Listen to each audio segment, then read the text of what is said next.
Welcome back to Building Billions. This is a true treat for me because a little backstory on this guest. I fell in love with this woman before she knew who I was and was determined to make her my friend, and stalked every YouTube video, read every book, watched every social post before I got the pleasure of meeting her in person. And the very first request I had for her when I met her in person was, will you be on my podcast? And at the time, I had no podcast listeners. I had never hosted a show with a guest, and I had her on my podcast 5 years ago, and this is the second time that she's been on my podcast, and now we are in a new unit of time because she has entirely changed my life over the last 5 years and been my biggest mentor, my biggest role model, my biggest cheerleader, and she is the queen of supporting other women. So with that, Elena Cardone, I am so happy to have you on this show. Thank you. It's like fun to be here. It's gonna be fun. I'm excited so cool to ask you all of the things because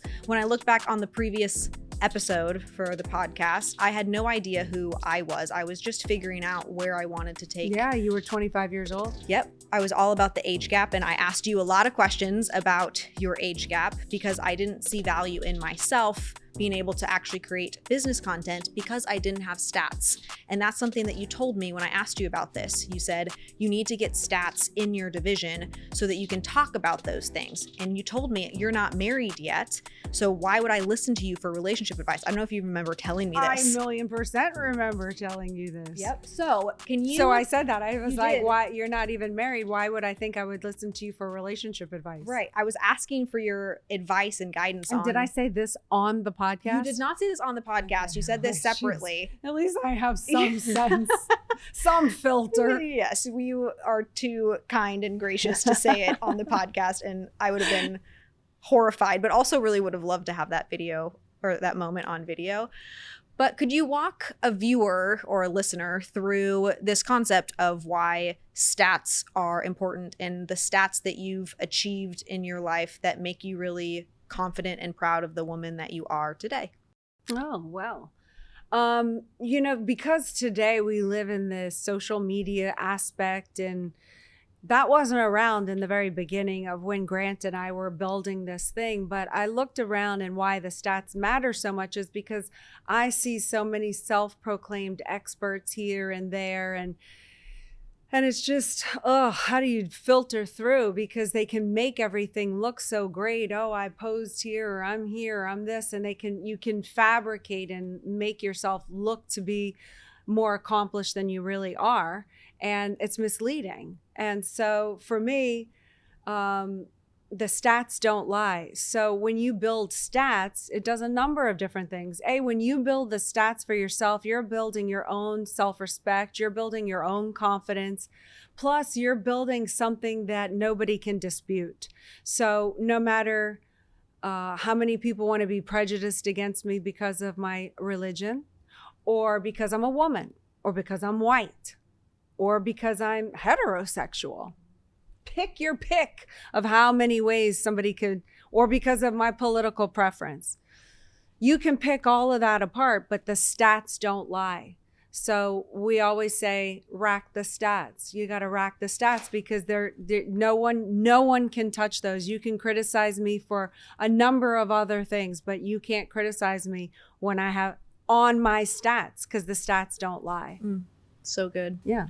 And you're confident because you have your stats. I'm confident because they're real. Yeah. Like, it's, you can't fake, as Grant says, you can fake a Ferrari, you can't fake a jet. Now, I'm not trying to be braggadocious, we have a jet. It's just, that is a whole nother level playing field. And we've worked really hard for that. And so that jet symbolizes a lot more to me than just, look at me, I have a jet and you don't. Some people will criticize and they will see that and think that's what we're doing when we say jets or this or that, or why we show that stuff. So a lot of wealthy people in our circumstances shut down those doors, and they think it's crass and low class to show stuff like that. Well, Grant and I aren't trying to be anything other than what we are, but the reason why we show those jets is to show that everyday people, like how we started in the beginning years, can make it. And it's not only for the elitists. And if you're willing to do the work and you know how to avoid enough wrong mistakes and decisions, then you too could be on the path to having and creating the life that you want as well. But it took a lot of work and a lot of sacrifice. And so I'm not going to apologize from crawling from where I did, which I feel was in the muck, crawling out of that, crawling up, and to be where I am now. I'm not willing to settle for less, and I'm not willing to have anyone just have a right into our lives just because they're entitled to it.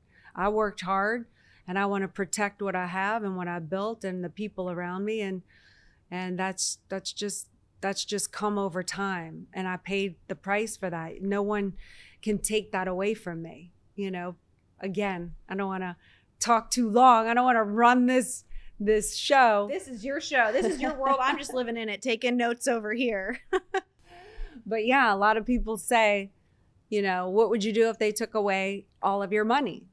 And I wouldn't like it, but I know it wouldn't take me and Grant as long the second time as it did the first time, because you can't take away what I've already been through. You can't take away the street cred. You can't take away my integrity, my confidence, the people that I've met, the skills that we've learned, everything that we've been through, how to identify red flags and toxic people and this and that. So none of that you can ever take away from me. So, it's yours. Yeah. You've earned it. That's right. And I'm not perfect yet. I don't know. I've spent a lot of time around you, and I have yet to come across a flaw. I think I've always said this, I'm your biggest fan and biggest cheerleader, and feel like you are just the most magical person on this planet. So I'm honored to be able to learn from you. And I think about where I was coming from 5 years ago in learning from you and really having you hit me with hard truth around, you weren't telling me that I didn't have stats, but I didn't have stats in this area that I was, I guess, starting to talk about and hadn't really put those things together. So when we're talking to this audience, this listener who's maybe driving in their car right now or on a walk, trying to figure out what stats to get, do you have any guidance around where somebody should start with getting stats? Like, how do you go about doing that? You should ask yourself. How did you go about getting stats? Well, but this is not my episode. This is your episode. Do you want me to say? I can. Sure. Yeah. Well, at the time, and when we were starting the business, it was right when Cardone Ventures was starting. And so I chose, instead of being in a relationship podcast and content creation mode, it's like, I don't have the expertise of scaling businesses because the last one that I was working in didn't end up as a success. There was a lot of failure there, but I can get stats in the things that I'm responsible for. And at the time, as we were growing Cardone Ventures, I was responsible for the people. I was responsible for hiring them, for onboarding them, for training them. And I couldn't take credit for every other part of our business, but I could take credit for what was happening with our team and the growth of our team. And that's why I wrote the book about that, because I had the stats of hiring those team members, onboarding them, training them, retaining them, promoting them, and developing them. So that's where I got my stats, and I really focused on those areas to kind of carve in my little piece of the stats. Right. And so when I first saw you at that phase, when you were 25 and you were asking me so many questions, I thought to myself, I never even knew at 25. I never knew the person that I thought I could ask that to, and B, I wouldn't have known how to ask those questions. And you asked really smart, intelligent questions. You've always come across highly able, capable, intelligent, which is probably why I told you the truth at that time. I remember you were like, you had your Instagram, the 25-year age gap. I'm like, where are we going with this? It makes no sense. I am not relatable. I've got 15. I thought I was like, killing it. But where do you go with this? How many people do you meet have a 25-year gap that's going to relate to this? I was like, what is the story? I don't get it. Yep. And then when you were kind of like, I don't know, Brandon's the person and I don't know where. I'm like, dude, find your place, make your mark, and go. And you, unlike a lot of other people that have come or asked questions. You actually implement everything. It's astounding. I've never met anyone like you that just really absorbs data and really implements it. And I mean, you've turned this, I mean, you are just so magnificent. I read your book. I love your book. You do a certain area that I've never done. I do different things. I don't talk about that. I don't do that. So it's so rewarding to be on this side, reading your book, highlighting your book, and actually implementing your strategy in my domain and in my sphere of 10X Ladies and what I'm growing, this whole arm in the Cardone Training Technologies bubble, or umbrella, I should say. So, you've made me just really, really proud, and I'm super excited as to who you are and what you're turning out to be. I mean, you are like, I don't want to be like the Gush show, but I'm at a point in my life now. I hit 50 and, we're successful. And I'm at a point now where I have the stat of being the woman behind the man, beside the man, however people like to call that. Doesn't matter to me, but I now want to look at those strengths that I've fought for so long, which is kind of infrastructure, mindset, and support. That's where I feel like I really contributed to the motion of the empire. Grant actually physically built it, but that was my area. I don't know if that's scalable, because I'm not going to be married to, millions of other men. I promise you that. But what became more important to me at this point in my life is, well, can I be the woman behind the women? So I'm on a new career path, if you want to call it that, or life's mission path, spiritual journey. I want to build women so they can build their empire by bringing mindset, infrastructure, and support, because I believe women have the ability to not only have their own power, but they also have a very big power to influence the men who sometimes make decisions in their careers or jobs or posts. So I feel like women are extremely powerful, because women influence themselves, they influence the men, they influence the children, they influence the community. And if we actually started really owning that power on a magnitude level, I feel we can change the trajectory of this world and make it a better place. So anyway, just to see you in 5 years do a 180 in your life, it's like a spiritual deposit in my bank account. Mm-hmm. I've always thought I want to be your best student. That's been like literally a goal of mine, is how do I actually implement what you're talking about and not be a waste of your time or Grant's time. And so that is a very beautiful acknowledgement, and I appreciate you for saying that, because I still to this day watch you. And had a team member, as we were driving over here as preparing for this podcast, I said, if you were listening to Elena, what would you want to hear? And she said, why does Elena show up to the office every day and do what she's doing when she does not have to? Like, why do you do this? And you just mentioned spiritual legacy play. You just mentioned a pivot in your career.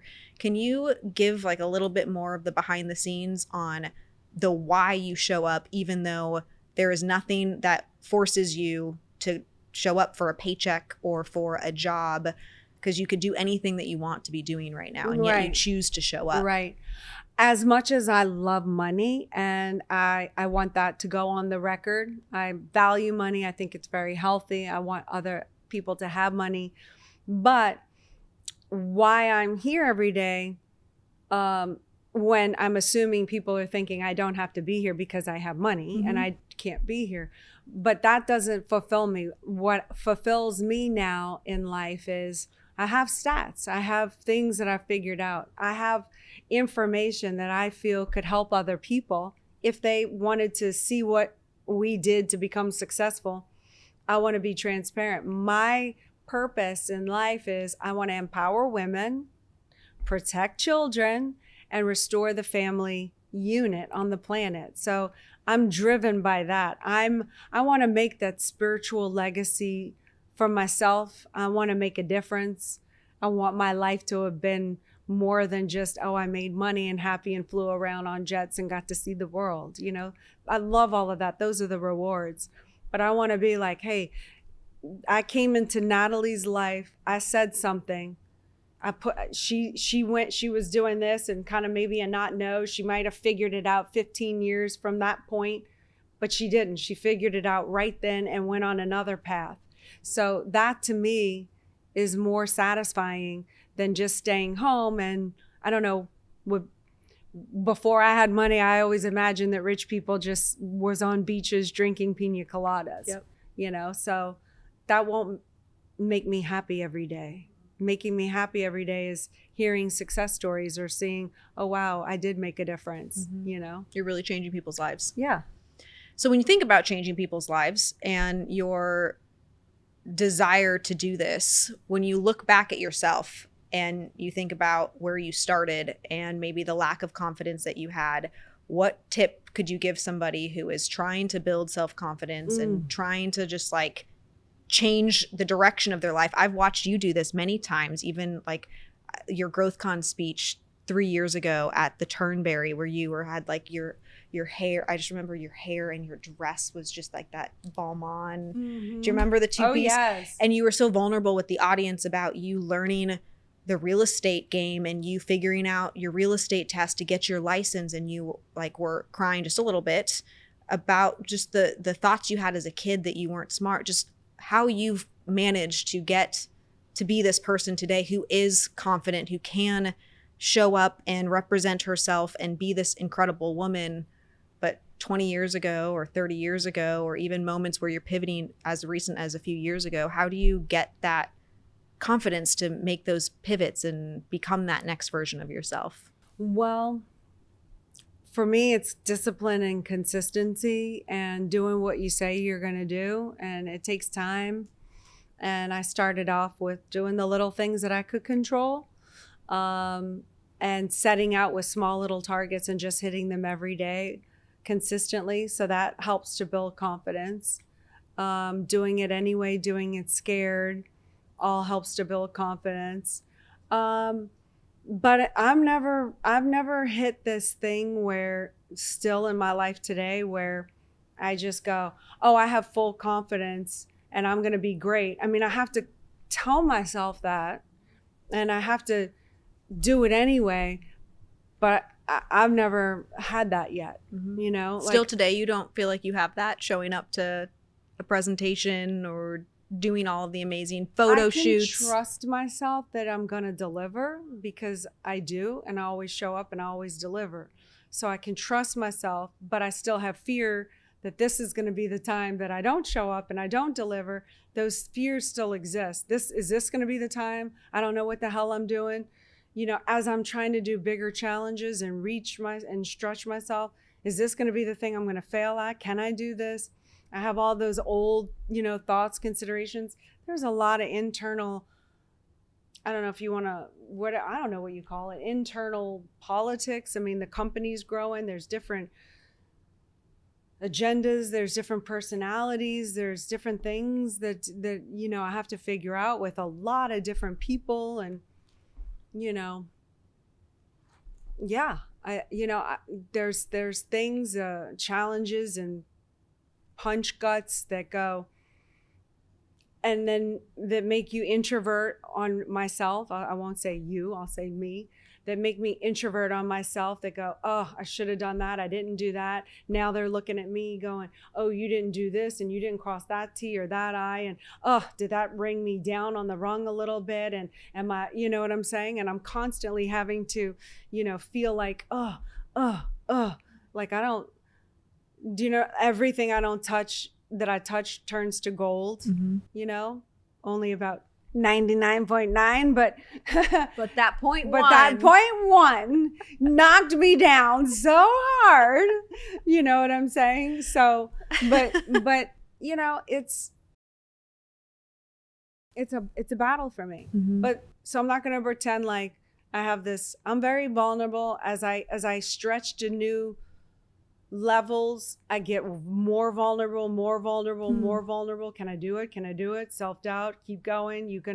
I don't try not to pay much attention to that while that's happening. I just The keep feeling doing, of it. yeah, the feeling of it. I just try to go, who am I in the future? In the future, I figured this out. In the future, I have all the confidence. In the future, I know what I'm doing. So be the future self now and wear that hat. Just be that future. This is what I do. You're asking for the person that's listening or jogging or in the car and they don't know what to do. This is my strategy. I pretend or mock up or whatever you want to call it, that future self, and I wear, how would that person feel right now? It still doesn't make the voices go away of, you messed up, you don't know what you're doing, you should have been more prepared in this meeting, maybe you're biting off more than you can chew, you probably shouldn't do this, why are you doing this? You don't need to do this, you're getting attacked because of this. People are telling you should die in a flaming wreck or eliminate yourself from the planet immediately. I'm like, what am I doing? It doesn't stop those voices. But I be my future self. My future self got over that, doesn't even remember all of that, doesn't remember the mistakes. My future self goes, I'm confident, I'm bold, I pulled this off, I'm a victor. And not only that, but 1,000, 2,000, 1,000,000, 5,000,000, 100,000 million women changed their lives because I got through this and they saw something and I said something to change their life. And that's what I hold on to in that present moment, to keep taking the steps through the fall downs, get back up, because I know that in doing that, even with all those negative lack of confidence feelings, that I am going to become that future self. And I always do. And then when I'm there, it's there for about 5 minutes and I feel damn good and damn strong. And I'm like, yes, until the next episode. And then you just and then I'm right back trudge on it. right back through it. That's right. So you one time said to me, affirm your wins. Make firm the wins. Make firm the wins. Ignore the losses. Help paint that picture, because what you were just saying, a lot of the time the losses are in social media world, what people talk about, like learn from your losses and it's about the losses and appreciate the losses. And you flip my mindset around that for like kind of forget, I'm not going to steal your thought process on this, but I'd love to hear more about how you actually put that strategy in place as you're dealing with it in the present time. So that was another thing that I learned. Make firm the wins, which I'm still, again, not great at, but I'm actively working to become better at. Because make firm the wins, when I have a win, I just, my tendency is to go, yeah, well, that's expected. That's the competency. Like, and I don't really celebrate it because I've already set the target to the next thing. And I don't really acknowledge it. I don't even really know how, but I started to when we started having those yacht trips. That was make firm the win. Make firm the win, acknowledge it, and ignore the losses. And what I mean by ignore the losses is I used to operate back in the day from the past. So from the past, there were losses. And from the past, while you're going through it, and I'm here in the present, right? I haven't had my future yet, so I haven't had it yet.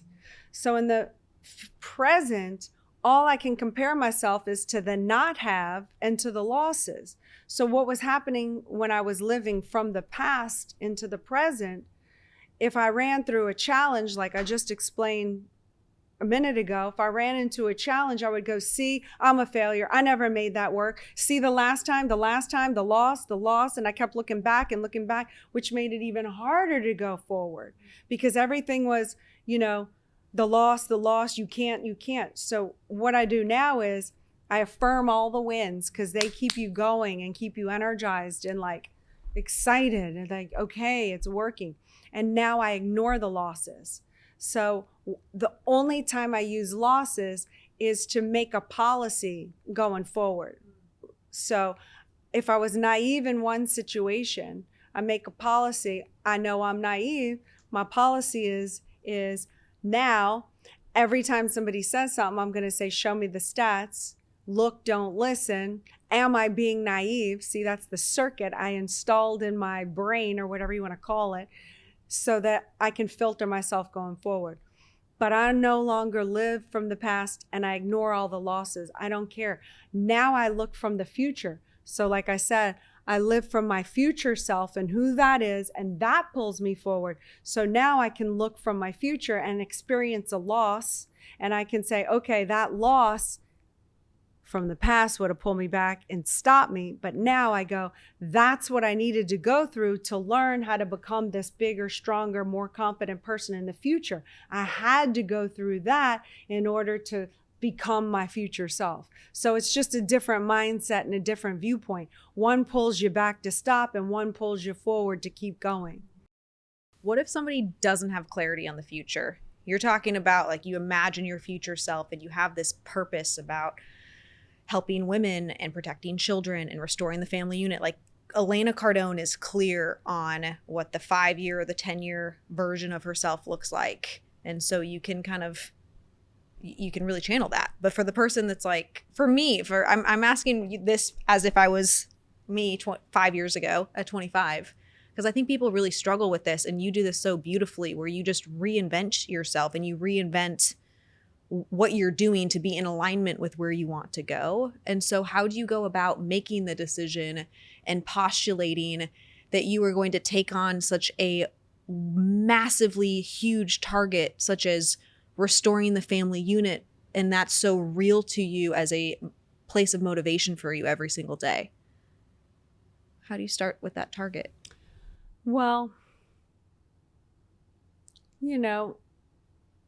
I would ask the person, like, where do you want to go? I mean, for somebody to even want to have any awareness of anything, if they're already asking themselves, what am I doing? Then start asking yourself, where do you want to be? Because where you want to be is going to dictate what you need to be doing, because you're going to reverse engineer from that picture. So, I mean, if you have the ability to visualize anything or have some sort of creativity or, mock it up. It's all mocked up anyway, so mock it up. What do you mean by that? Well, like if I like it's all a mock up. Like happiness is a mock up, I can be in enthusiasm right now. Oh my God, did I tell you about such and such? I'm so excited. I cannot wait to tell you this. That's enthusiasm. It's a mock-up. It's a creation. I can go down into sadness right now or total boredom. Those are mocked up. Those are mock-ups, right? So what does the mock-up of the future look like? Does it look happy? Does it have a family in it? Does it have good friends in it? Trustworthy people? Does it have drug-free, alcohol-free? Does it have success? Does it have money? Does it have traveling? Like, does it have airplanes? Can you think about those things? What does it look like? You don't have to think about how you get there. Just can you think about it? Do you have a good thing? Something that you love and you're passionate about and that you want to work towards? Like, start thinking, like, because the more you think, the more you can think. Oh my God, there's an ocean. I have a house on the ocean. I do this, I do that. I have the kids. We do this. I empower women. I'm a, whatever. I own my own hair salon, my this salon. Actually, I own a chain. It's a global chain. It's a this, it's a that. Before you start hearing all the voices in your head that say, oh, that's absolutely crazy, you're never going to have that, just create the picture. And then for fun, and as easy and as light as it is just to mock up happiness, just start going, okay, well, let's just pretend like I'm pretending. So if I were going to have that, what would that look like going backwards? Like, what would I have to do to have that? Let's just pretend that can be real. What would that person look like? What would that person have to know? What would that person have to know about money, finances? What would that person have to know about travel? Or how much does it cost to raise a family? How do I learn about being a wife or a mother? If you want a family, how do I even find out about what does it mean to be a mother? Reverse engineer. Okay, well, what are the books on that? Who says what about that? Who do I want to listen to that? Would Elena be someone I'd want to listen to? What does she say about her kids? Now you're going to start doing. Let me start reading about trips to Africa or this place or that place of where I want to go and what I want to do. And, what finance courses? We took 5 finance courses together. Mm-hmm. Do you remember that? I do. I Still wanna- use those. Isn't that amazing? Mm-hmm.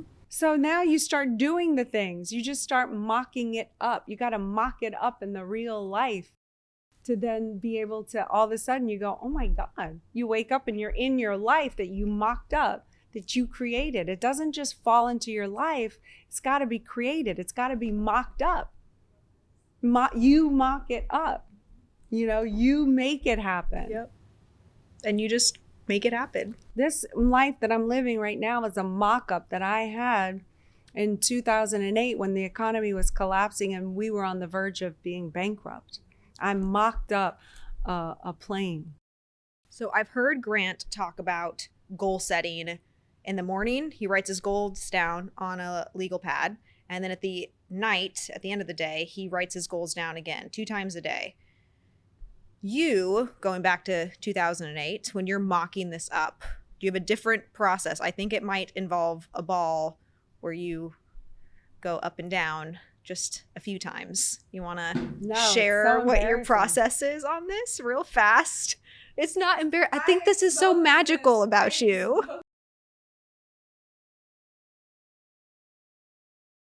So it's out. So I'm not outing you on anything.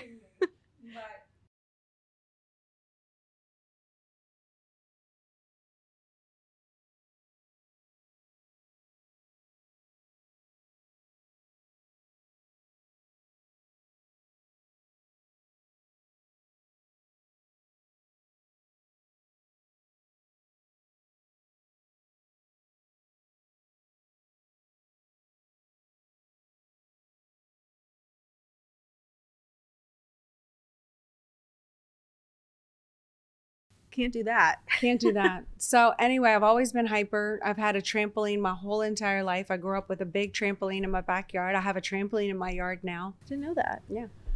Yes, I did. The trampoline? little turtles. The turtles took over the trampoline. Yeah. So I've always just, I don't know. I've just, it's been very soothing for me. So when one of my friends was pregnant, I went over to her baby shower and she sat on a Pilates ball and was bouncing. Now I always used to go outside on a trampoline and I would just kind of jog in place for hours because that's where I do all of my visualization. And that's where my mind how my mind works is I start seeing the future and then I run every play down in my head. Like I go, this play, what would I need? What would I have to do? Would a lawsuit, this, that, or would that work? Or how would this work? And so I run the whole chain down and then I go, okay, what if I did it this way? And then I run the whole chain down. And then I have this, and this. And if they did this, then I could do that and da-da-da-da. And so like I see all this like thing that goes on in my whole entire head while I'm bouncing on my trampoline, looking at my beautiful ocean. Now, back in the day, it was in New Orleans in my backyard, but I'd have these big visions of everything. So I play it all down. Like, how does this work? That work? How could this work? Who would have to know who? And da-da-da-da-da. I can make this happen. And that's my magic, because then I come back after I've done this whole madness in my head and I go, that's what I need to do. This. Let me put this person with this person. Boom, that happens. And then they take off and they sprout the seeds. And then sometimes it looks different, but in the end, it pretty much comes to fruition like this. The way that you mocked it up. And you mock it up on a Pilates ball or so on a trampoline. I hate that part because I feel like it's so anyway, at my friend's house, she was bouncing on this ball and I was like, wait, what? And I bounced on the ball and I was hooked. And I was pregnant, so I started bouncing on a Pilates ball when I was pregnant with my first child. And then when she came out of the womb, if I held her and wasn't bouncing, she'd cry. So then I became captive to the Pilates ball. You're stuck. I was stuck because every time I was bouncing on the Pilates ball, happy. So then it became like literally like my ball and chain. But not leaving the ball. But I'm not leaving the ball. So when I watch TV at night with the family, I bounce on my Pilates ball and they watch, and that's the way I like it. Because if I sit still at nighttime, I'm asleep. Like, oh, interesting. I'm out. Okay, so the Pilates ball keeps the energy going. Oh yeah, Pilates ball's great. Well, for those of you who are looking for a goal setting hack or a visualization hack. I don't know if I don't know if I endorse that one. It just might be it for works me for and you. my But some people, that's what I madness. think is cool about successful people. Sarah Blakely says that she drives in her car and she goes and gets lost and she drives. So that's her thing. She, like, even though the Spanx office is like a few minutes away, she still like she'll drives go drive all around and just kind of gets lost in her thoughts. Yep. And At Grant least writes I'm his doing goals that down.